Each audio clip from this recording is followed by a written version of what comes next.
I'd like to again welcome you all for being here today. My name is Jesse Singleton. I am the Assistant Director for Student Support with the Graduate School. Really excited to be chatting with you all today a bit about 3MT and how to apply and share that. I do have a co-presenter, Dr. Connolly. I'll let her introduce herself. Right, hi, welcome. It's good to see some familiar faces, familiar names, and also some new friends in the room today. I'm Shannon Connolly. I'm the Assistant Dean of the Graduate School here at UTEP. Thank you. We have a couple of other graduate school staff here in the room if they want to take just a second to introduce themselves.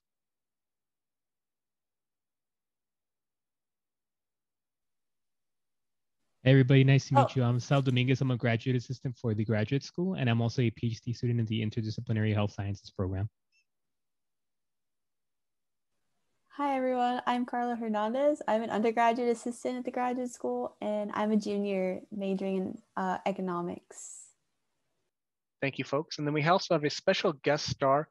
Dr. Carrizal Dukes is also joining us as a previous competitor in 3MT, and we'll be answering some awesome questions and giving information later about what the experience is like firsthand. And so as we're going through the information today, any questions you have, please feel free to start stockpiling those in your brain to ask. But if you want to know more about what it's like to be a competitor, also be ready to ask those questions. Without further ado, we'll get into our session today with the content. So we like to start out all our presentations just by talking a bit about what we have coming up here in the graduate school for the student support side of things. And so just a couple of things that you can think about. We do have our March edition of the Virtual Writing Retreat coming up here soon on March 12th. So if you're interested in working on that and have a large writing project you need to make some progress on, you can definitely sign up for that. We just sent out our information for registration today for that. So please be checking your email if you're interested. That's a really great way to meet some fellow colleagues, make some great progress on your writing in a dedicated, protected writing space, and also get some feedback on your writing. We do have the 3-minute thesis competition registration deadline coming up on March 15th, which is what we're talking about today, but that's one of our upcoming deadlines. And then obviously the prelim competitions, we're going to be hosting those on the 24th and 25th. We have the Dodson Research Grant application deadline closing on March 31st. And so that is a research grant of up to $3,000 to help fund student research. That is available on our internal website, or internal funding website on our webpage. So if you're any interested in that, we can also assist you there. Along the lines of internal funding, we also have the travel grant application for our second cycle for spring that is open. We'll open up near the end of the semester, and we'll close on April 15th. And so if you have any travel for academic reasons, or if you're attending a digital conference, we can help potentially fund that as well. Also on April 15th, along with paying your taxes or making sure they get paid, will be the 3-minute thesis competition finals. And so something to look forward to there as well. And thank you, Shannon. Dr. Connolly has posted the internal funding link in the chat. And so as we talk about some things, keep an eye on the chat because the staff will also post some helpful updates there. So those are just some things that are coming up for us. For today, we're going to be chatting a bit about, we're going to talk a little about the origin and purpose of 3MT. Here's a wonderful example of 3MT that we've hosted in the past when we could be in person. One day we'll get back there, we promise. But we're going to talk a bit about the origin and purpose today of what 3MT is all about. We're going to give you the rules and the process for UTEP's 3MT competition, the 3-minute thesis. We're going to talk about some tips for preparing and polishing your 3MT presentation, and then we'll also have that Q&A session. There's also, at the end, there'll be, after the Q&A, there's an optional section where we'll talk a bit about elevator speeches, and so if you'd like to stick around for that, you are more than welcome. We'll give that information as well. So first, kind of looking at the origins and purpose of the 3MT. 3MT is actually originated at a university in Australia, the University of Queensland, in 2008. It's actually started because there was a drought in the area, and folks were encouraged to make sure that they were timing their showers for water conservation to about 3 minutes and using egg timers. And there, the dean of the graduate school at the time, Alan Lawson, kind of had this idea of, what it would be like to have to articulate your research thesis in that 3-minute time frame, and thus the 3-minute thesis competition was born. So that was conceived in Australia in 2008 and has since then spread to over 900 universities in 85 different countries. And if you go actually to the Queensland University 3MT website, they have a great listing of all the different schools that actually are participating in 3MT, which is exciting to see. And we actually have 8 UT system schools, including UTEP, that actually host and facilitate the 3MT. So we are well represented as a UT system school. And so it is a fairly well-known and practiced competition for graduate students that we're excited to bring to you all here. I'm going to share a couple of videos to talk a bit about 3MT and share some perspective from competitors and the originators. And so I'm going to try and see if I can get this to open up right away for us. This is the video actually from the University of Queensland on talking about 3MT. If the sound does not come through, please let me know and I will reshare my screen and make sure the sound works.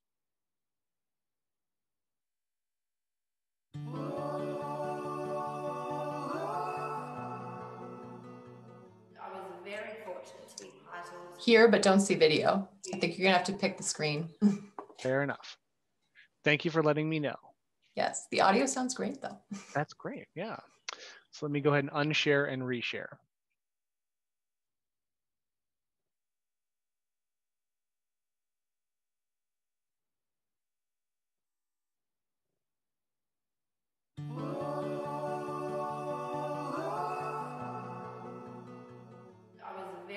To be titled the UQ 2014 3-minute thesis winner, which was an amazing experience.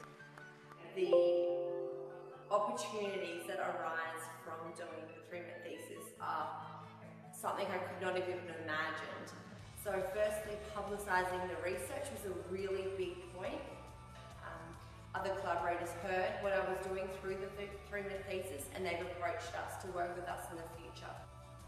Another reason why you should participate in the 3-minute thesis, I think, is really publicising yourself as a researcher. Having, the 3-minute thesis on your CV is, priceless, I think, and it's been very beneficial in my my job opportunities that have arisen. The prize money was also very generous. From the 3-minute thesis, like I said, there has been so many opportunities which have come my way. Fulfilling my teenage dream of being in the Cosmopolitan magazine. That was a memory which directly stemmed from the 3-minute thesis that I'll never forget. Another benefit which came about from the 3-minute thesis was getting some consultancy work with Boeing Australia.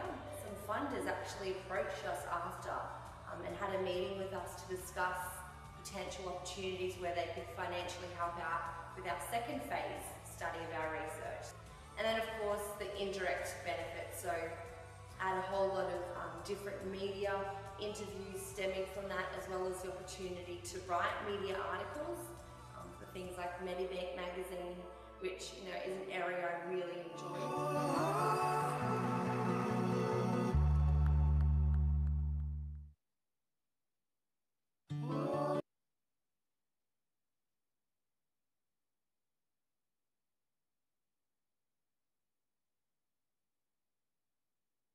All right.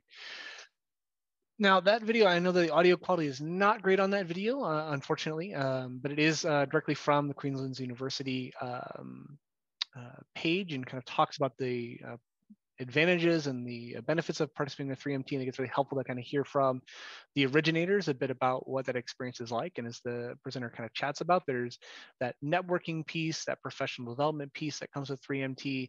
There's the prize money that we'll talk about a bit later, which is always great. If you're a competitive person, if you've done your strengths finder and competition is in your top 5, this may be right in your wheelhouse and why you're excited about participating. But win or lose, there's a lot of advantage that comes from being able to participate in something something like this. There's a lot of communication skills that you can develop as a participant, the ability to articulate your research in a way that's easily understandable and generalizable to any audience, and to be able to do that in a very concise way is really helpful for you as a future professional. So we're really excited and hope that you do decide to move from our info session to apply and participate. I also thought it'd be helpful to kind of show what a winning 3MT presentation looks like. And again, this is one that is coming from 3MT's website. This is more of a national winner for in Canada, actually. And so this is Sean Mars, who will be chatting a bit about his 3-minute thesis.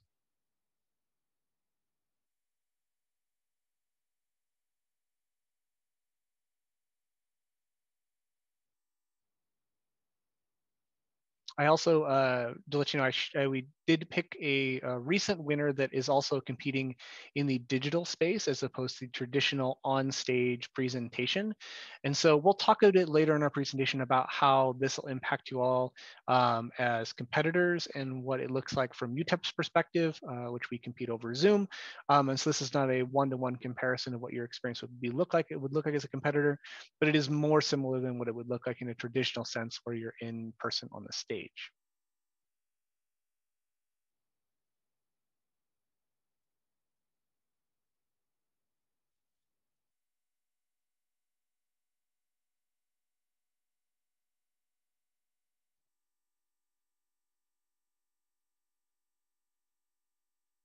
Arriving in Paris in 1754, the 23-year-old Madame de Raybon began her lifelong career as a spy. She dealt in secrets, trading favors and information with government ministers and foreign ambassadors. But from the moment she entered the city, she was watched by the Paris police. Secret agents followed her through the streets, listened to her conversations, and intercepted her mail. And she was not the only one under this type of surveillance. Indeed, the police kept tabs on nearly everyone who entered the city. Long before the totalitarian ideas of the 20th century or our modern digital reality, the police of 18th century Paris were in the business of mass surveillance. My project uncovers the system of surveillance that blanketed the city. I asked why it was being done and what it meant for the people being watched.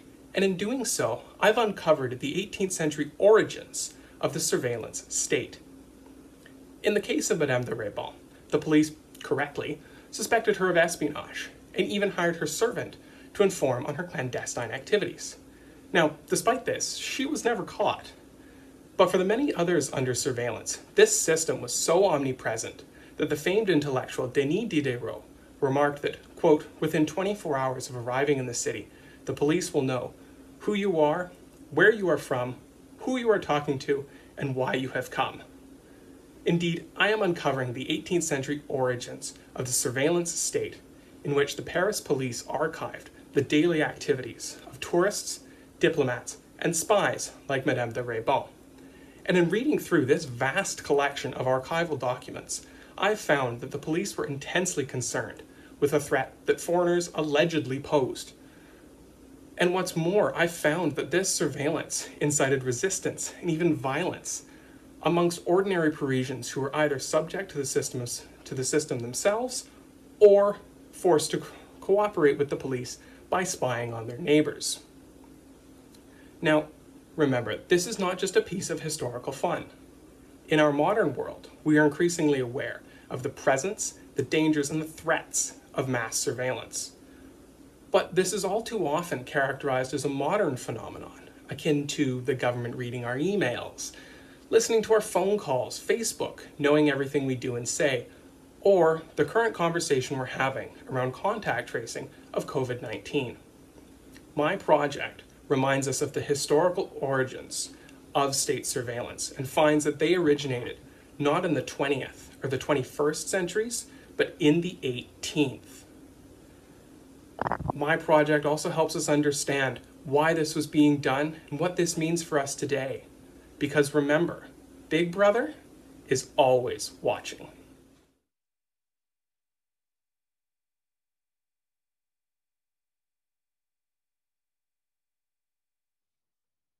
All right, now we know a lot more about 18th century surveillance states in Paris, and also have a good approximation of what 3MT looks like, especially in a digital environment. So that'd be helpful to kind of start our presentation to give an example of a winning presentation for us to consider.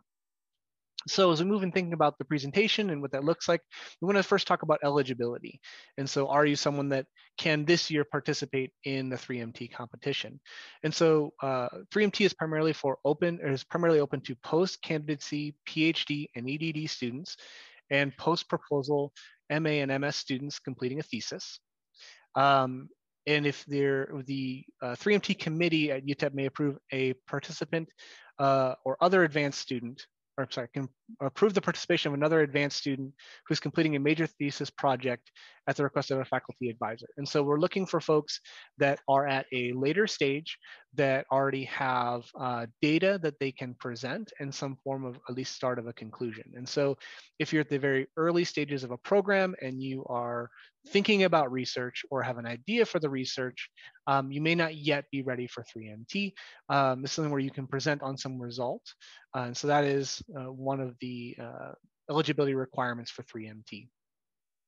We do have a caveat on when you have successfully defended. And so participants need to have successfully defended their proposal or attained candidacy by March 22nd. That is just prior to the prelim competitions.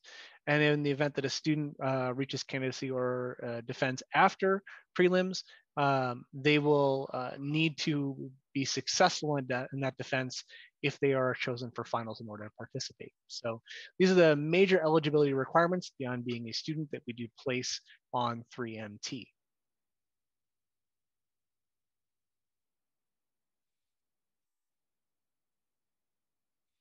So moving from thinking about the eligibility requirements, we have to think about what are the rules for participation. So as you're thinking about how you construct your presentation and your slide, here's the things we'd like you to keep in mind. And this information is also available on the guiding document that we will share later and is available on our website. So first, as you notice in the presentation that you watched, there's one single static PowerPoint slide that is permitted. There was a bit of movement in that presentation, but that was not actually done by the presenter. That is video editing by the 3MT folks for public presentation. And so I do want to note that there, but you have one single static PowerPoint slide. It's not like a class presentation or a speech where you may be going through multiple slides, or like I'm doing today where we have multiple slides. You have one slide to make an impact. There can be no slide transitions, animations, or really any movement during that slide. It's static. And so it's kind of there just as your frame of reference as you're speaking. There can't be any additional electronic media permitted in that. So there's no sound associated with the file. There are no video files. It is your visual aid and then your spoken word presentation. We also ask that there are no additional props that are permitted, so no costumes, musical instruments, or laboratory equipment. When we say laboratory equipment, we mean you can't necessarily have a microscope you were using as a visual aid for your presentation. If you are doing a presentation on Shakespeare because you are in that field, you cannot be attired in a traditional thespian outfit, just so you know. Presentations are limited to 3 minutes maximum, as the name would imply. It's the 3-minute thesis. And if you do go over on that 3 minutes, you are disqualified. And so it's really important as you're preparing your presentation, you're preparing things to work out your timing, to time yourself, and to potentially have something there to assist you with tracking your own timing. So we definitely encourage that.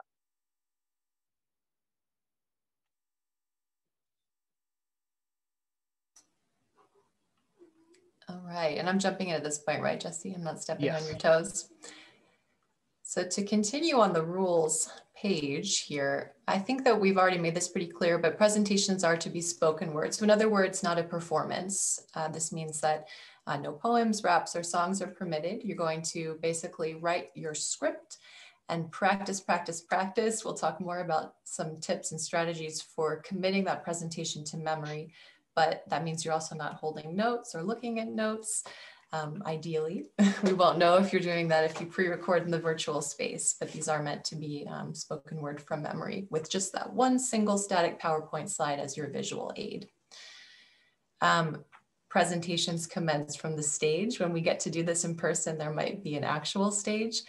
But in this case, we're talking about a virtual presentation space. And one of our colleagues will hit that start button on the timer as soon as the first word is uttered from your mouth. So that's when the time begins. And then you have that 3 minutes. So we have timers who are going to be there for the prelims and for the finals, who will give you a little note, letting you know when you have a minute to go, when you have 30 seconds to go, when you have 15 seconds to go. So you have some help when you're in person, but in the virtual space, again, that might be something that you'd like to have a colleague or someone who is in your household help you out with. Make sure that you're being mindful of the time, because it is pretty brutal. When 3 minutes is up, the competitor is disqualified if they continue speaking beyond that 3 minutes. The decision of the adjudicating panel is final. So we always ask some guest judges to help us out with judging for 3MT prelims and for finals. We typically have a different set of judges for those two spaces. I'm really excited about the colleagues who've agreed to join us for the prelims this year, both of whom have some experience with 3MT. I think maybe not as competitors themselves, but as observers and maybe as judges at their previous institutions. And I'll say a little bit more about what the criteria look like that those judges will be considering. We typically have 2 judges for the prelims and 3 for the finals competition. And it's their decision that's final. So the graduate school staff doesn't weigh in on those scores. There are some cash prize incentives tied along with the finals competition, and you see those there on the screen. The judges will help us select a first prize winner who receives a $500 award to support their graduate research, a runner-up who receives a $250 award, and then the audience will vote for a people's choice. So it's possible, this has happened in the past, although it doesn't always happen, where one could win up to $750 if that same person is selected by the judges as the first place winner and by the audience as the People's Choice winner. And I think we'll perhaps talk a little bit more about how the People's Choice process happens at the finals in the virtual space versus in the in-person space. I'll hold off on that for now and just let you know that what our judges are looking at is a pretty basic evaluation rubric that has 3 major components, and those are comprehension, content, and engagement. And they have a set of leading questions that go with each of those main 3 areas. And you can see those detailed on the details and instructions document. I posted a link to it in the chat. You can find it on our 3MT website. But basically, in terms of comprehension, the judges are thinking about how clear, effective, and accessible is this presentation. So how comprehensible, how legible to a non-expert audience. In terms of content, these are not going to be subject experts in your field, but it's really important to think about clarity of communication of your very specialized research, because you want the judges to understand those core components of your research. So they'll be evaluating you on how well you clearly conveyed those core research components. And then finally on engagement, this is where the judges are thinking about to what extent the presenter's tone, style, movement, their eye contact. I mean, that's important even in the virtual space. How did the presenter engage their audience, even if they're doing it through Zoom? So those are those 3 main facets to keep in mind as you're preparing and practicing your presentations. Thank you, Shannon. So we've kind of shown you what a 3MT presentation can look like. We've helped answer the question of, am I eligible for 3MT?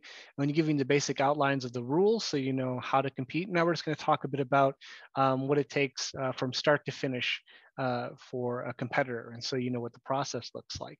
The first thing you need to do if you're interested in participating is sign up for our prelims before March 15th, and we do that through a question pro form that is fairly painless, that we ask you to kind of put in your information, give us a brief synopsis, and send that our way.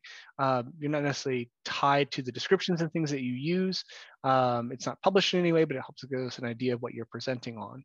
And so we ask you to complete that before March 15th if you'd like to participate. You then need to work on preparing your 3MT, which is your slide and presentation.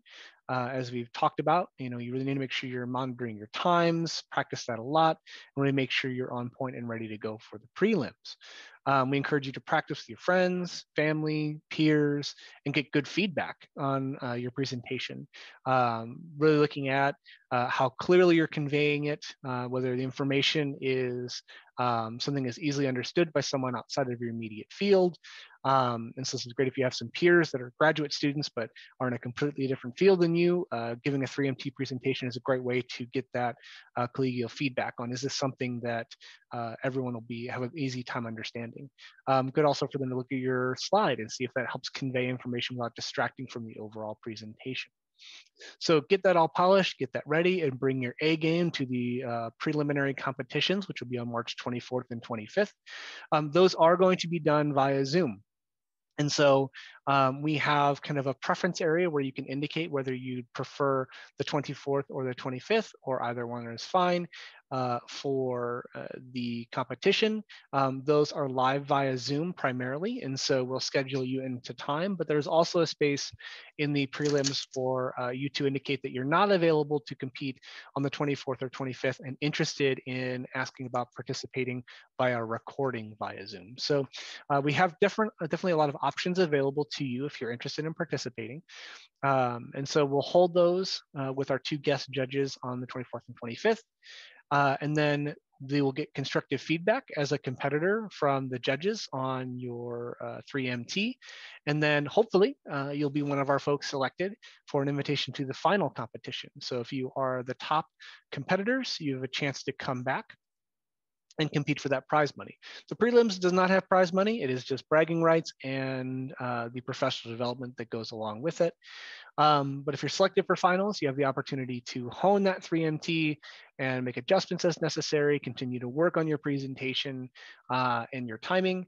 And then we will hold a optional practice/dress rehearsal for folks. The date for that is TBD, but we will select that later as we get closer to, and you have an opportunity to kind of come in and kind of see what that space will look like. And then we will participate in the public competition on April 15th. Now, when we say public, we mean that is open to the public to attend and also vote on the people's choice. We are still investigating whether it's possible for us to host the finals competition on campus in person, or whether that will be digital. And so there's a couple things we're looking at there. One is if it's feasible for us to do so. If the campus is allowing more in-person activities and programming, will be one major hurdle to clear. The other thing we want to do is we want to talk to competitors prior to prelims and get their perspective on an in-person 3MT if they feel comfortable doing so. And so that is something we are currently investigating, but it could be something that's in person, it could be something that's done via Zoom, but in any manner, it is going to be public facing so that your friends and family and your peers and the general public can see you putting on those 3MTs and also get a chance again to vote. If you are not selected for finals, you are still definitely invited to the finals as a viewer, and we would love to see you come and cheer on your fellow competitors and also cast your votes for that People's Choice Award.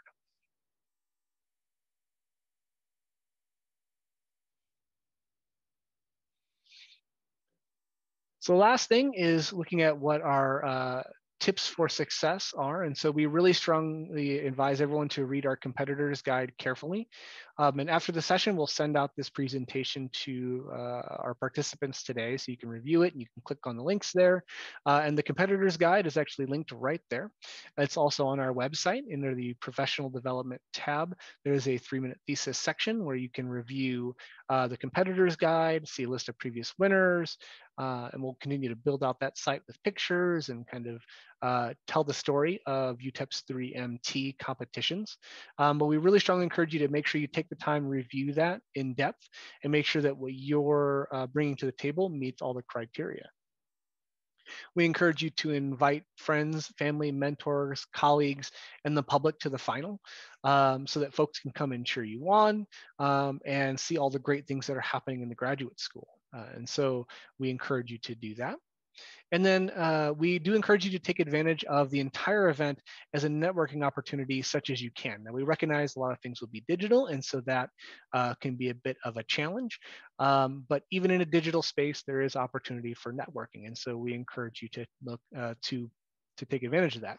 The first is making sure you're looking the part. And so when we compete in 3MT, we do consider that like a business professional environment. We encourage you to use social media effectively through that process. And so as you're advertising, how you choose to post on Instagram and the face space about the event is important. So think about that. And then we also encourage you to prepare your elevator speech. And so that is something we'll chat a bit about after the Q&A session for anyone that wants to hang around after. I have a couple of slides and information on elevator speeches that I will also run through for folks who would like to know a bit more about that. And so that's something we encourage you to also think about.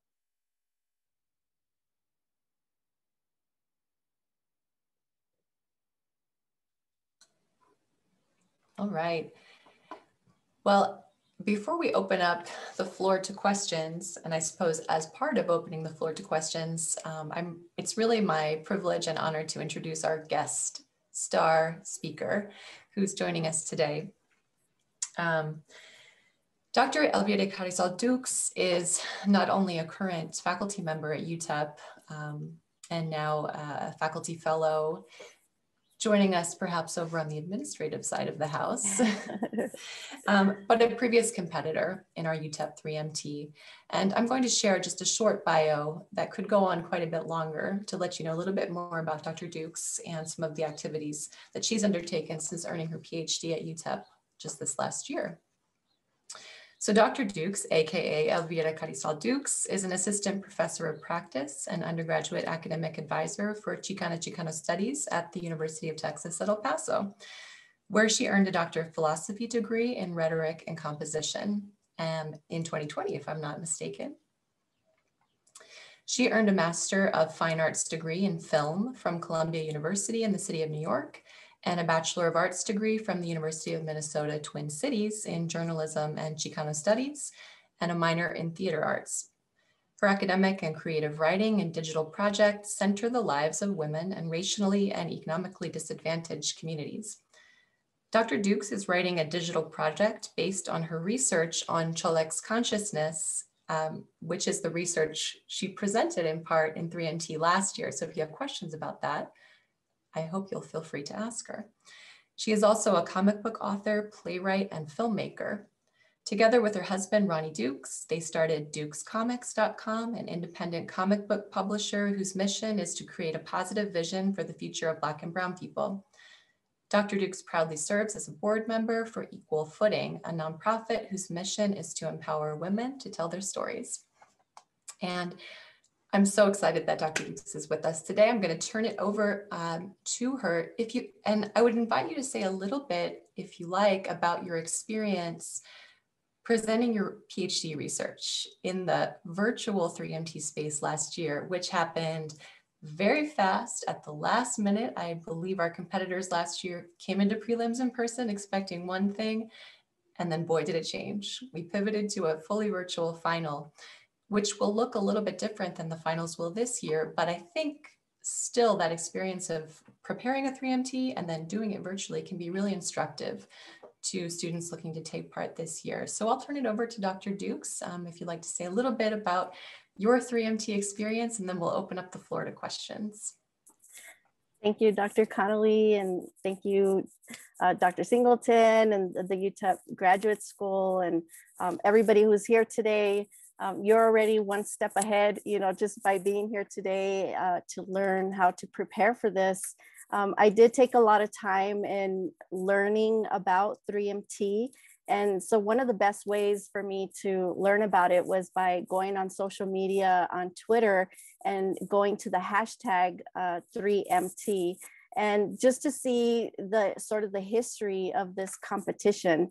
And so you'll see students from, grad students from all over the country who have competed, and you'll see the messages that they've posted over the years. So that was very helpful, but it also made me realize that this is a competition that was bigger than just our campus. And although I didn't advance to a state level or a national level, I think if I had maybe known about that part earlier, maybe I would have pushed myself to be a little bit more competitive, because I find that fascinating. When I pitched it on my social media to my friends, I said, you know, this is like academic fun, you know, this is like academic, you know, fun talk, you know, fun and games for academics. And so I enjoyed the whole process, specifically because it forced me to concisely summarize my dissertation into 3 minutes. And as you all know, a dissertation, I believe, is like over 80,000 words. You know, it can be very long. And so to have that challenge of being able to say it in 3 minutes, one, it forced me to sort of really simplify my topic and to really focus strongly on, okay, what is my dissertation about? Because I think a lot of times when we're writing our dissertation, we have so many topics that we're interested in, and it's hard to sometimes focus. And so this competition really forced me to do that. And also because it was public, and so my colleagues and my peers were going to be listening to this, and for the first time, they were going to be able to hear what my topic was about, which I researched Cholo and Chola communities in Chicago, in Chihuahua, and in El Paso, and also my hometown, Chaparral, New Mexico. And so it was sort of like, okay, this is not a traditional topic. I'm also coming from a humanities discipline. So I'm in rhetoric and composition, and I'm competing with a lot of scientists and mathematicians and people who I think are true geniuses. You know, but I consider myself a genius in my artistic field. And so, but it was just a different environment. So I really welcomed that fun challenge, and just to be able to sort of get out of my school and on campus and sort of meet students, grad students who are also trying to write a dissertation from other disciplines was very helpful. And so yes, I keep going. Should I keep going? Because I can, or should I pause for questions? I'm kind of always just rolling. I think this is, I mean, I know this is very helpful. Okay, had great. I never seen it, had I never seen a 3MT before, this is what I would want to know and hear. Okay, great. So I invite you to keep going. I think I'll keep an eye on the chat if folks want to post questions there. If you know how to raise your hand on Zoom, we welcome you to do that as well. But yeah, please. Okay, great. And so what was difficult about it was the transition, because as Dr. Connolly mentioned, we did start in person, which was nerve-wracking. I had nobody in my discipline, rhetoric and composition, that I knew from my year, my cohort, or that I knew that had done this. And so I kind of went into this cold, not really knowing what to do. And I think we were allowed to have note cards when I did it. And so that was very helpful. So I definitely had my note cards. I practiced it's sort of like a speech. It's like you're memorizing it. And I kept timing myself. And the way I started is I just wrote it first, like in Microsoft Word. I just wrote what I felt I was going to say. I think when I first wrote it, it might have been about maybe 6 pages. And then I think I eventually got it down to 2 pages of single spaced conversation or discussion. And I think the other thing that was very helpful to me, which is something I want to share today with all of you, is how to organize your presentation. And so I started with my positionality, because I'm doing ethnographic research-based work. And so I'm also speaking about my own experience. And so I started by talking about where I am coming from and how I relate to Cholo and Chola culture, especially as a Chicana growing up in a Cholex community. And so I talked about being first generation college, my multilingual skills growing up, and also situated myself here on the border, El Paso and Juarez. And for those who don't know what Cholos and Cholas are, so if you have terminology that maybe a lot of people aren't aware of, I made sure to explain that immediately at the beginning. And that was, so I start with my positionality. Who are you? Why are you doing this topic? Maybe share a little bit about your passion. You know, what brings you to this topic? Introduce your research topic. So in a sentence, and on my slide, I did have my research question on my slide. So again, just like one sentence, what is your research question? What is your topic?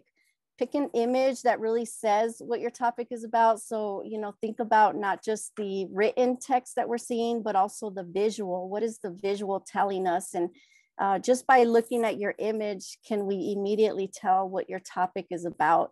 And so, of course, you know, I feel like I got very fortunate because I was researching artists who paint or have characters in their comic books that are cholos and cholas. And so I was able to use their artwork for my slide. And of course, their slide featured cholos and cholas. And so it was very clear, you know, immediately, oh, okay, this is her subculture. This is her topic that this is about. And it's through artistic lens. And then your research questions. So it's fine if you want to list 1 to 3 questions. You know, if you can say it in one, you know, that's even better. You know, why are you doing this research? Why is it important? Ultimately, what are you trying to solve? Is this somehow connected to your community? And then I went into research methods. So this is where I talked about my qualitative research. I wanted to make that very clear what type of research I was doing. I mentioned that the data that I collected came from participant observations, cultural artifacts, and also the actual art and writing of my research participants. So really, you know, try to summarize, you know, what are your methods? How did you collect your data? And be able to say that, you know, in 2 to 3 sentences. And then I discussed my theoretical frameworks. And again, this is coming from a humanities perspective, rhetoric and composition. So you may want to run this structure by your dissertation director. I know in the sciences, you all may have a different way of presenting your research. So it's always helpful to, of course, I consulted with my dissertation director throughout. I even practiced my presentation with her. I showed her my slides in advance. And so her feedback was also very helpful.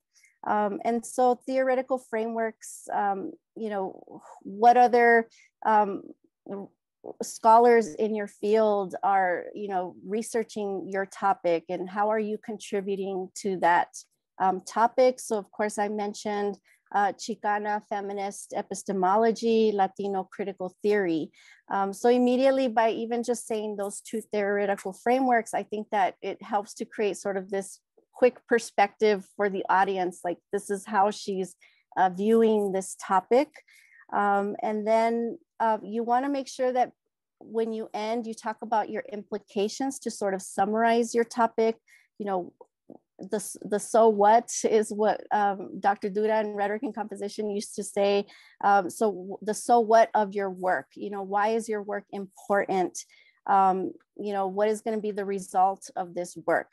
And then you can just kind of give your conclusion. So for me, I was contributing to my field of rhetoric and composition. I'm contributing to the method of counter storytelling, which is telling the stories of people who are not normally heard or seen in popular media and in the arts. And so I made sure to make that very clear that that's what I'm contributing to my field and what makes my work important. So I hope that was very helpful. And again, you know, because it was digital, I think in many ways it was harder because now I had to record myself. And of course, I think I did it like 20 times. So my family, I let them know, you know, I'm going to be repeating this speech. And so it was, you know, you really do have to practice. And I recorded myself and then I would watch it. And then of course, you know, you want to make sure that you have good lighting. So check your technology. You know, you want to have good lighting, good, you know, presentation skills, eye contact, and make sure you are heard, you know, so have, I know some of my peers they had sort of a wide shot, and they were sort of closer to the wall behind them, but the camera was so far from them that their voice was not as loud. And so it's even though their content was amazing, again, this is a visual medium. And so you are trying to sort of get that audience favorite, or, you know, you want to engage your audience. And so I think, you know, definitely check your sound and figure out how to improve on those skills. And there's tons of videos on Netflix that will give you tips on how to, you know, do it cheaply, especially if you don't already have lights and cameras. Thank you. That's fantastic. I might have been jotting and typing up a few tips from that, because we'll share them with our participants when we share the slides and make those available to others. I really appreciate the firsthand feedback, because I think it's applicable no matter what the form, whether we're in person, whether it's live via Zoom or pre-recorded. These are really good tips that I think folks can take away. And I know we have about 9 minutes left in our scheduled time together. So I want to make sure that we open it up for any questions from those who've joined us today to learn more about 3MT. And Jesse, if you would like to also jump back in with any thoughts that arose during that conversation, I welcome you to. I can talk a little bit about the social media posts. And so, you know, that's the other thing. People are going to be looking at your profiles. And so you want to try and make sure that you know, clean it up and have a professional photo. Make sure you put a bio, you know, wherever you are able to sort of describe who you are. Try to, you know, again, always consult with your dissertation director as much as possible to get their feedback along the way. But I posted on Instagram, Facebook, Twitter, and of course, I think on YouTube, people were able to like, and then I also posted stories. So on Instagram stories, which in Facebook stories, and now there's, you know, fleets on Twitter, except I'm not sure how to count the social interactions with fleets. But I did, because I've already sort of studied this, I've gone to sort of digital media PhD boot camps where we talk about social media analytics and how to look at your data. And so all along the way, I was always looking at my analytics to see, so I was tracking my own likes and comments and shares and retweets. And so I was kind of keeping my own tally. And that's what we are. We're in the field of data collecting. And so even just that was very fascinating to me. So I don't know if that's something that you all want to publicize at the end, you know, what their analytics was. But also, so I did that. And also Dr. Aaron Wagner, who was working with us at the time, one thing that he said was they were looking for meaningful interactions. And so I really focused on that word meaningful. And so what that meant for me is to go beyond just the like, you know, urge your friends and your colleagues and your family to comment thoughtfully, to really, you know, read your post and look at your video, and to maybe post a comment, you know, that's meaningful. So something like how they connect to the material or what they got from it, or and so one thing that I did is ahead of time, I sort of sent emails or messages to my friends and colleagues. And I explained to them that I was going to be doing this competition, but also just to let them know, hey, my social media in the next few days is going to be just about this competition. So, you know, just a heads up. But if you also want to support me, please, you know, comment, you know, tell me what you think about my topic. What questions do you have? Is there anything that's not answered? And my colleagues really stepped up, and my friends, and they went to, you know, the comments and would write 3 sentences. And then I would respond to all of them. So don't just hit a like, oh, thank you for that response, but to really further that discussion, you know, respond to each of those messages and ask a question or sort of connect it to your research, or just, you know, really be grateful for the time that they took to even respond to your work. And so it's gonna consume your life for a few days while the competition is happening, because I was constantly also just looking out for whenever the graduate school would post something, because I think that's part of the competition is we have to retweet what you all post. And so I was always ready. I was like, okay, when are they gonna post it? And then as soon as you would, I would retweet it and just, you know, try to get that that traffic going. And it did consume my life for 2 to 3 days. You know, so it takes a lot of time.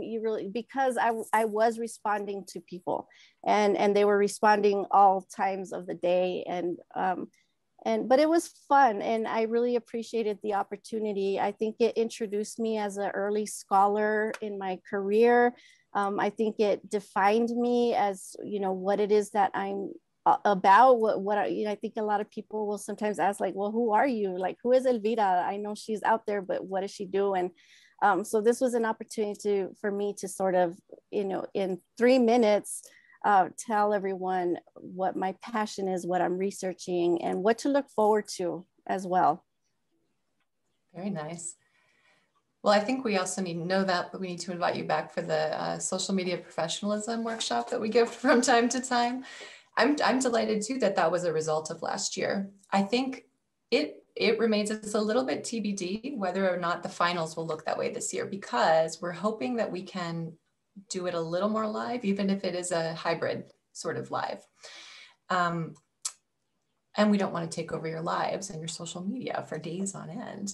But I love that that was an outcome of last year's format, hastily put together, though it had to be by necessity. That I think that probably you weren't the only competitor who found that, where you were able to share the story of your research and kind of put a stamp out there as an emerging researcher, someone who's about to become a postdoctoral researcher, faculty member, whatever the track may be. So definitely.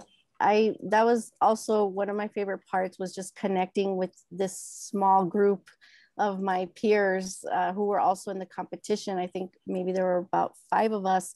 And so I really got into their research. I looked at their presentations. I commented on their posts, and, you know, because I thought it was fun to just, because this is, it really feels like high impact energy. Like when you're doing it, there's a lot at stake, you know what I mean?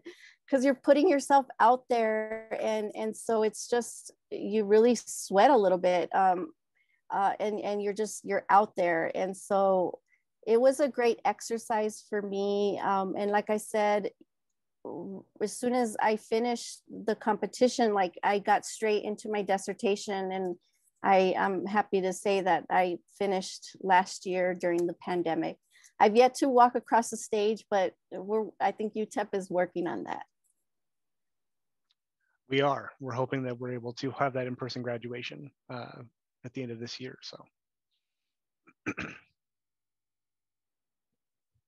Well, the floor is now open for any questions that folks have.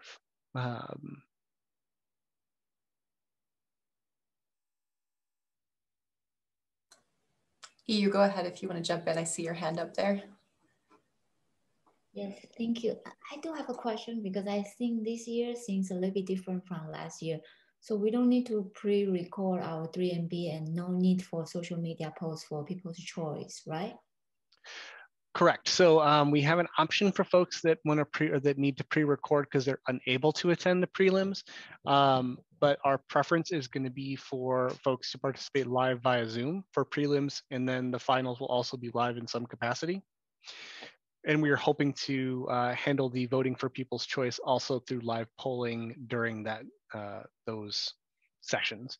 We were able to, Shannon and I were able to sit in on a regional competition to the Council of Graduate Schools recently, and kind of see how they managed that and how they were able to use live polling, and it seemed fairly effective. And so we're looking at that as our method for determining people's choice.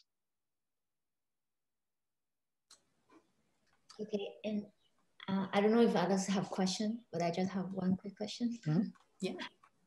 I know, like, you know, for people's choice, or maybe for the judge as well, sometimes I was told, like, it's more about to let people who don't know your field understand what are you doing. It's more important than to give a lot of really like terminology and those kind of genre in your field. So I wonder, like, if you have to choose or balance, like, what would you say? Like, should we do like 60% more for the general public or 70% for more like a general public? Yeah. I think you definitely want to try and angle your presentation towards someone that's not an expert in your field will be able to understand your research and what you've been working on, knowing that the judges are not necessarily going to be members of your field, and the folks voting on People's Choice may not necessarily be members of your field. And so you want everyone to easily understand within that 3-minute time frame exactly what you've been working on. And so it'll feel a bit different than if you went to a professional conference and were presenting fully on your project, or even having a conversation briefly with a colleague who's in the same field, where that specialized terminology is going to be something you just they'll pick up on very quickly. And so you definitely want to angle it more towards the general public to be successful in 3MT. I would echo that, and also probably refer back to a point that Dr. Dukes raised, that one of our colleagues, that so what, that's so important in 3MT, really introducing your leading research questions and letting the audience understand what the impact of your findings are. So really relate it to something that a general public audience can understand, and keep that so what question in your mind as you're drafting and revising down, sharing it with others. Make sure that they understand the takeaway. And I know we're a little bit over time, but there are different ways to do this. So really, you can also think about what feels authentic to your style of communicating and presenting. I've seen really awesome 3MT presentations where the slide has a little bit more text than I might have chosen myself. And I've seen some that's just a full bleed image. And both of them can work really well. It's really up to you. I think generally it's a good idea not to cover the slide with text, because you really want folks to focus on your presentation and make sure that you're conveying in your talk the impact and the meaning of your research. So try not to let your slide do too much of the work, because that can be a little distracting, especially when we're looking at it on a Zoom screen.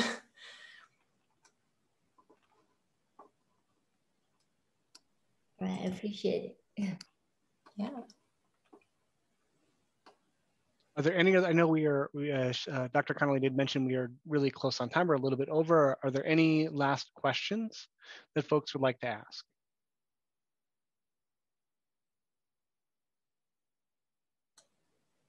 I'll post our contact info here in the chat as well, in case folks want to reach out after. Thank you very much, I appreciate that. I know we are a bit over on time. We had some great conversation and great information covered on this, so that's entirely okay. I do want to say that I did commit to I would share some bit on elevator speeches and things like that for anyone who's interested at the end, and so I'm going to stick to that. And so I will stay after a bit after on the presentation to cover that with anyone who's interested in participating. That's entirely optional, and so if there are no other questions, if folks are got all the information they need, please feel free to exit. Otherwise, we'll start that here in just a minute if anyone wants to stick around for that. Good luck, everyone. Make sure you practice in front of your mirror, record yourself, watch yourself, and remember to breathe, and maybe drink tea or figure out what you need right before you give your live presentation, and just make sure you're relaxed, because that's nerve-wracking, but it's also a lot of fun, and I think it'll be very rewarding to your dissertation and your future work as a scholar. So good luck, everyone. Thank you, Dr. Connolly and Dr. Singleton, for having me today. Thank you so much for joining us. Yeah, thanks for sharing your experience and those great tips. Thank you, Dr.